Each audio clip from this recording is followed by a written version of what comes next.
विश्वनाथ भगवान की जय। महाकालेश्वर भगवान की जय। ओंकारेश्वर भगवान की जय। गोदावरी माता की जय। गुरु गोविंद सिंह जी की जय। कालेश्वर महादेव की जय। कुबेरेश्वर महादेव की जय। हर हर महादेव, हर हर महादेव, हर हर महादेव हर। काशी विश्वनाथ,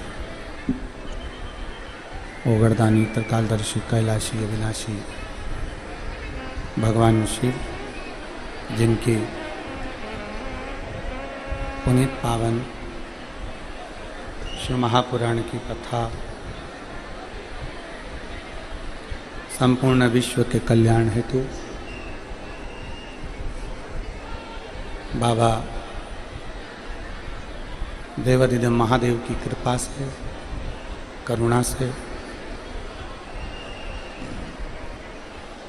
भगवान शिव की उदारता से माँ गोदावरी के तट पर गुरु गोविंद सिंह जी की पवित्र पावन पुण्यस्थली, भगवान शिव का सुंदर ज्ञान केंद्र,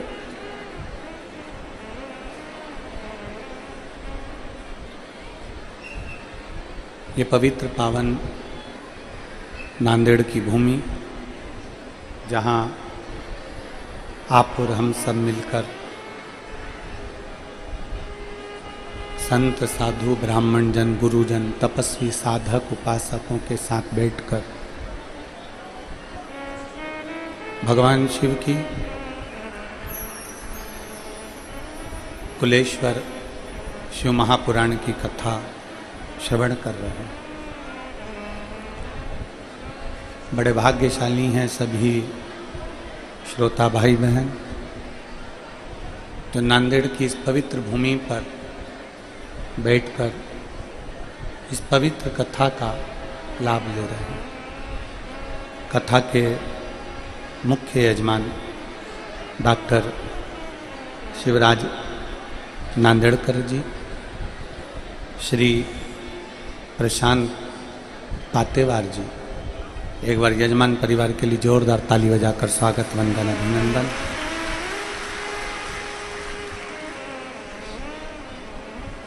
कहीं न कहीं भगवान ओगढ़दानी, त्रिकालदर्शी, कैलाशी, अविनाशी शिव की कृपा है, उनकी करुणा है,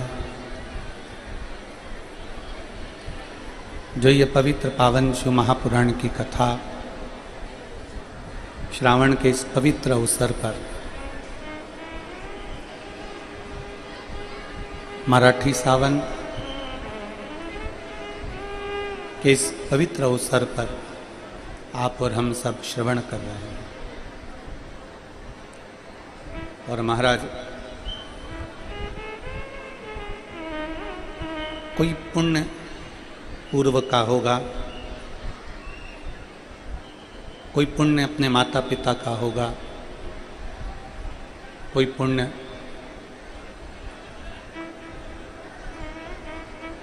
आपका और हमारा सबका होगा, जो ये पवित्र पावन प्रांगण में लाखों की संख्या में बैठकर भगवान शिव की पवित्र कथा का लाभ ले रहे हैं। और तेरी कृपा बिना न हिले एक भी अणु, लेते हैं श्वास तेरी कृपा से तनु तनु।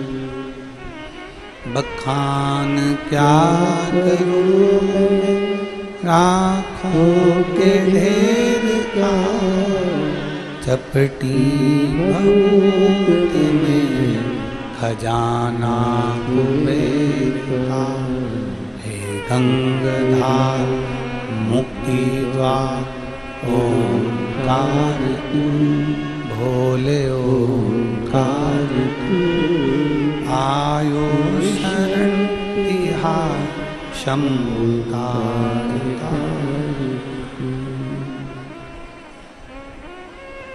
रामचरितमानस में 2 वाटिकाओं का वर्णन आता है। रामचरितमानस में 2 वाटिकाएं कही गई है। एक वाटिका है पुष्प वाटिका और दूसरी वाटिका है अशोक वाटिका। बहुत सावधानी से कथा सुनिएगा।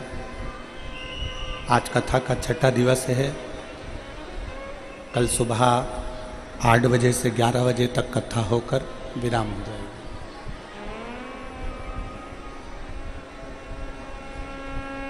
शिव महापुराण में 6ठे दिन को कथा का जो विराम दिवस होता है उसके एक दिन पहले का जो दिन होता है, रात्रि होती है, उसको शिवरात्रि कहा जाता है।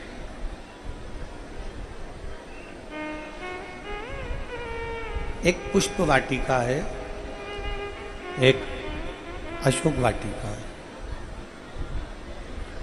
पुष्प वाटिका में भी माता सीता है और अशोक वाटिका में भी माता सीता।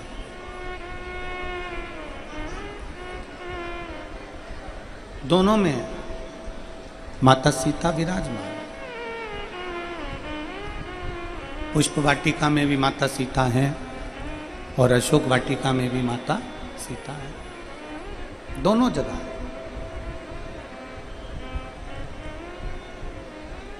अब जरा ध्यान देना, शिव महापुराण की कथा कहती है पुष्प वाटिका एक संत की है, राजा जनक जी की। पुष्प वाटिका एक योगी की है।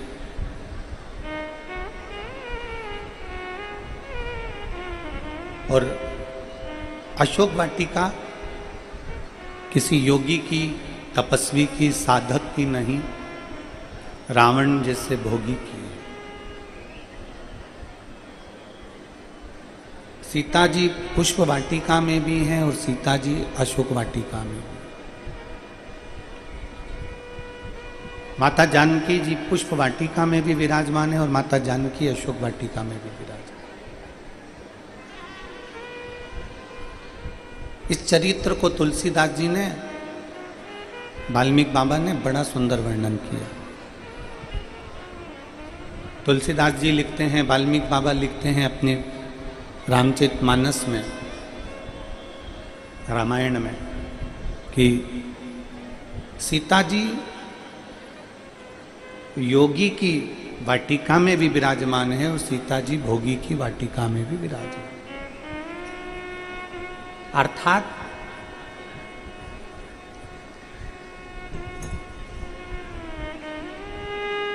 भक्ति योगी भी कर रहा है और भक्ति भोगी भी कर रहा है।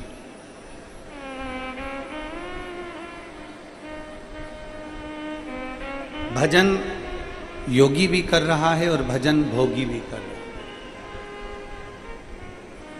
एक बड़ा सुंदर भाव यहां कहते हैं कि अगर एक जज भी अगर भगवान अपनी कुर्सी पर जाकर बैठता है तो सुबह पहले 2 अगरबत्ती लगाकर बैठता है कि मेरी कुर्सी पर से न्याय श्रेष्ठ हो। एक डॉक्टर भी अगर अपनी कुर्सी पर जाकर बैठते हैं तो वो 2 अगरबत्ती लगाकर बैठते हैं कि मेरे हाथ से अगर कोई मरीज मेरे पास में आया है तो वो ठीक होकर जाए। एक व्यापारी भी 2 अगरबत्ती लगाकर अपनी दुकान पर बैठता है कि मैं व्यापार करूं तो बाबा आप कृपा करना। छोटे से छोटा व्यक्ति से लेकर बड़ा सा बड़ा व्यक्ति भी 2 अगरबत्ती भगवान को लगाता है। अब ये तो सब श्रेष्ठ श्रेष्ठ हो गए कि जिन्होंने अगरबत्ती लगाई। अब विपरीतता में लीजिए, एक डाकू भी डाका डालने जाता है तो वो भी 2 अगरबत्ती लगाकर चले जाता है।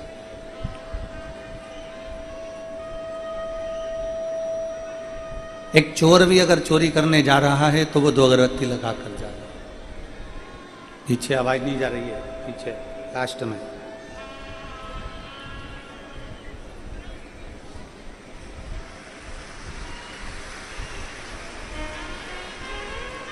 योगी भी भगवान की भक्ति में डूबा हुआ है और भोगी भी भगवान की भक्ति में डूबा हुआ है।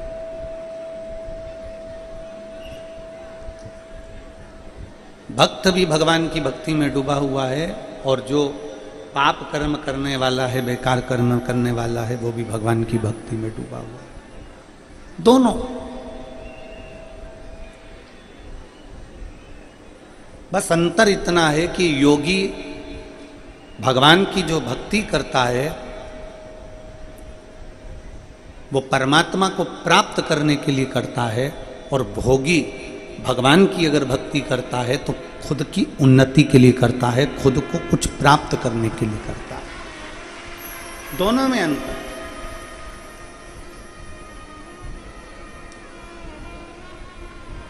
दोनों में अंतर है, और दोनों अंतर शिव महापुराण की कथा कहती है कि भगवान के सम्मुख में जब भी जाना, मेरे बाबा के सम्मुख में जब भी जाना, मेरे शंकर के सामने जब भी जाना, पहला प्रयास करना कि सर्वे भवन्तु सुखी, सब सुखी रहें,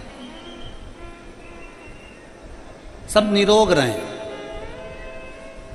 भगवान के पास में जाना तो सबसे पहली प्रार्थना तुम्हारी यह होना चाहिए कि विश्व का कल्याण। ये नहीं कि हमने मुख से चिल्ला दिया कि विश्व का कल्याण, और कल्याण की बारी आए तो सबसे पहले हमारा कल्याण, ऐसा नहीं।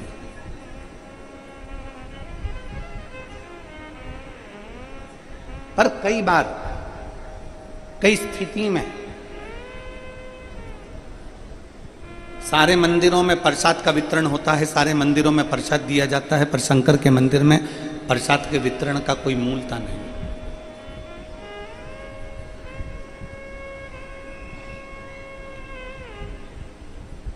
क्योंकि प्रसाद देने वाला अगर खड़ा होगा, प्रसाद बांटने वाला अगर कहीं पर होगा, तो वो ये प्रसाद बांटते समय उसके स्मरण में आ जाएगा कि ये मेरा अपना है तो उसको ज़्यादा दे देगा, कोई पराया है तो उसको कम दे देगा।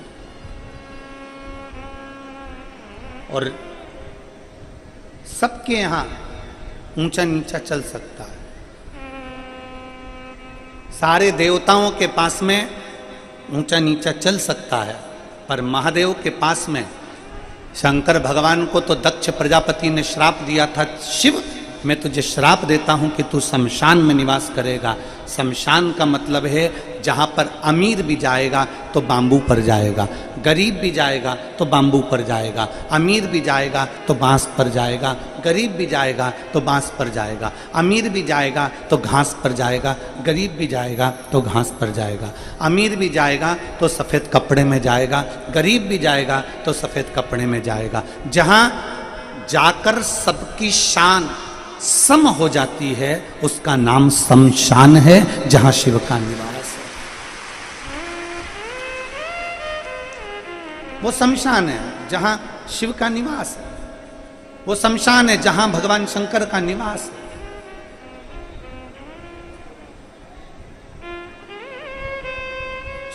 सबके यहां पर ऊंच नीच हो सकती है, पर शिव के दरवाजे पर कोई ऊंच नीच नहीं।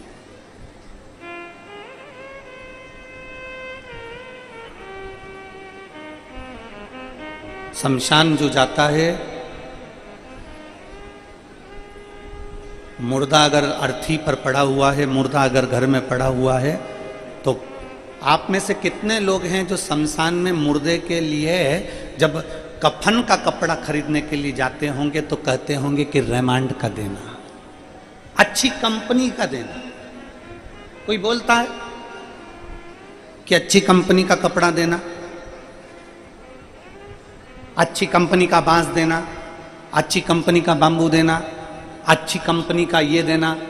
पूरी जिंदगी पैदा हुआ उस दिन से लेकर जब तक मरा नहीं तब तक कंपनी कंपनी, मेरे पास घड़ी इस कंपनी की है, जूते इस कंपनी के हैं, हैट इस कंपनी का है, मेरे पास कपड़ा इस कंपनी का है, मेरा सूट इस कंपनी का है, मेरे पास में सोने की रकम इस कंपनी की है, मेरे पास चांदी का रकम इस कंपनी की है, मेरे पास फ्रिज इस कंपनी का है, मेरे पास में सोफ़ा इस कंपनी का है, मेरे घर में टाइल्स इस कंपनी की है। पूरी जिंदगी कंपनी का नाम लेता रहा कि मैं इस कंपनी का पहनता हूं, इस कंपनी का कपड़ा पहनता हूं, ये ब्रांड का पहनता हूं, इस ब्रांड का पहनता हूं, पर जीते जी ब्रांड चलता रहा, जीते जी कंपनी चलती रही, पर मरने के बाद कोई नहीं देखता कि तुम्हें अंतिम कपड़ा कौन से ब्रांड का पहनाया जाएगा, कौन सी कंपनी का पहनाया जाएगा। उसमें ब्रांड नहीं देखी गई। उस समय तो कपड़ा कैसा भी पहना दिया, कैसा भी उड़ा दिया, चला।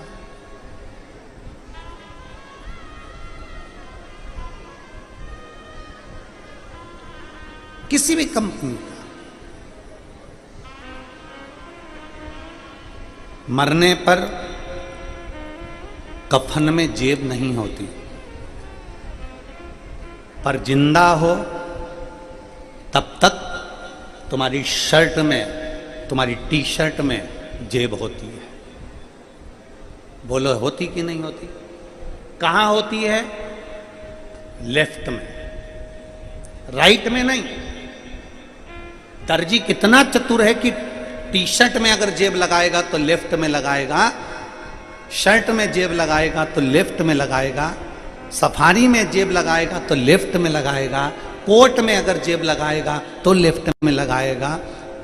उस दर्जी को पूछो कि उसने लेफ्ट में जेब क्यों लगाई है, क्योंकि उसको मालूम है लेफ्ट में दिल होता है। अगर कहीं तुझे बेलपत्र मिले, प्रसाद मिले, गीता जी मिले, रामायण जी मिले, कुछ अच्छा मिले, तो उसको लेफ्ट वाली जेब में रख लेना, तो दिल के करीब में रहेगा, दिल के करीब।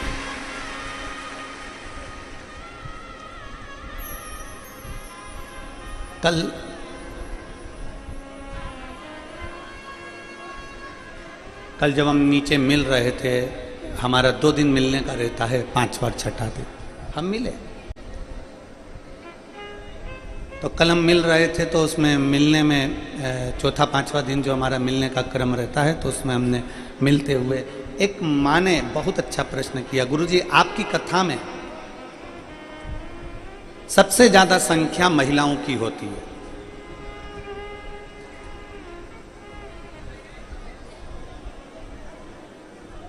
सबसे ज्यादा संख्या माताओं की होती है। हमने कहा ऐसा तो कुछ भी नहीं है, पुरुष भी हमारी कथा में आते हैं, पर महिलाएं ज्यादा आती हैं। हमने कहा माताओं का प्रेम अधिक होता है, माताओं की करुणा अधिक होती है, माताओं की वात्सल्यता अधिक होती है, और माताओं का स्नेह अधिक होता है। तो वो महिला ने कहा कि क्या पुरुष में करुणा कम होती है, क्या पुरुष में वात्सल्यता कम होती है, क्या पुरुष में स्नेह कम होता है? हमने कहा माँ, जब भी बोला जाता है तो लोग कहते हैं कैसा आदमी है, कितना कठोर हृदय है, और किसी भी महिला के लिए बोला जाता है तो देखो कितने कोमल भाव की है, कितने निर्मल भाव। उसका कारण क्या है? क्योंकि ब्रह्मा जी ने जब सृष्टि की रचना करी, शिव महापुराण की कथा कहती है, ब्रह्मा जी ने जब सृष्टि रची तो अपने सीधे अंश से मनु को और उल्टे अंश से शत्रुपा को प्रकट किया। राइट से मनु, लेफ्ट से शत्रुपा। स्त्री की उत्पत्ति ब्रह्मा जी के उल्टे भाग से हुई है। उल्टे भाग से हुई मतलब हृदय कहां होता है, दिल कहां होता है? उल्टे साइड में। तो स्त्री का जो जन्म हुआ वो लेफ्ट से हुआ है, इसलिए पुरुष से ज्यादा स्त्री नरम स्वभाव की, कोमल, प्रेम, स्नेह, वात्सल्यता, करुणता उसमें ज्यादा होता है। अपने पति के प्रति, एक पति में जितना स्नेह स्त्री के प्रति नहीं, उतना स्त्री का, पत्नी का प्रेम पति के प्रति ज्यादा होता है। एक बच्चों का प्रेम माँ के प्रति, बाप के प्रति इतना नहीं, पर माँ का प्रेम बच्चों के प्रति ज्यादा होता है। एक सास ससुर का प्रेम बहू के प्रति कम, बेटे के प्रति ज्यादा होता है, पर बहू जैसे ही सास ससुर बीमार पड़ते हैं तो उसकी आंख में आंसू आ जाता है, क्योंकि उसका प्रेम सास ससुर के प्रति भी ज्यादा होता है। एक स्त्री, एक नारी, एक महिला जिसकी वात्सल्यता, जिसकी करुणता, जिसका प्रेम, जिसकी स्नेहता अधिक होती है,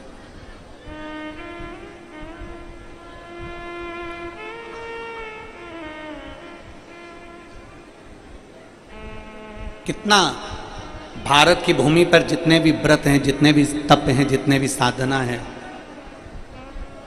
कोई व्रत पुरुषों के लिए नहीं बनाया गया, कोई व्रत पुरुष के लिए नहीं कहा गया। जितने भी व्रत मेरी माताएं करती हैं, तीज का व्रत, छठ का व्रत, उपछठ का व्रत, हरताली का व्रत, छोटी तीज, सतुआ तीज, जितनी पूजन माताएं निमाड़ी की पूजन करती हैं, कई मारवाड़ी माताएं निमाड़ी पूजती हैं, कोई सतुआ का पिंड बनाती हैं, कोई पिंडा बनाकर पूजन करती है, कोई बड़ी तीज करती है, कोई छोटी तीज करती है, कोई हरताली का तीज करती है, कोई छठ करती है, कोई उपछठ करती है, कोई चतुर्थी करती है, कोई अनेक व्रत होते हैं। सारे व्रत जितने भी बनाए गए हैं वो सारे व्रत महिलाओं के लिए गए। क्यों? नारी के लिए क्यों?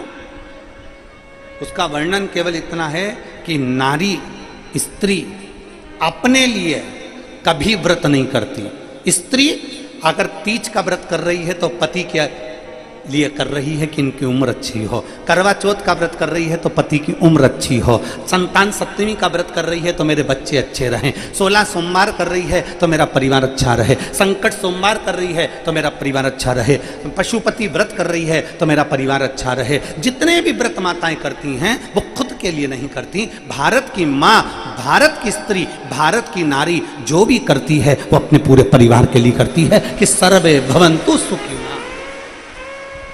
भारत की नारी सबके हित के लिए करती है कि सब सुखी रहें, सब आनंद में रहें।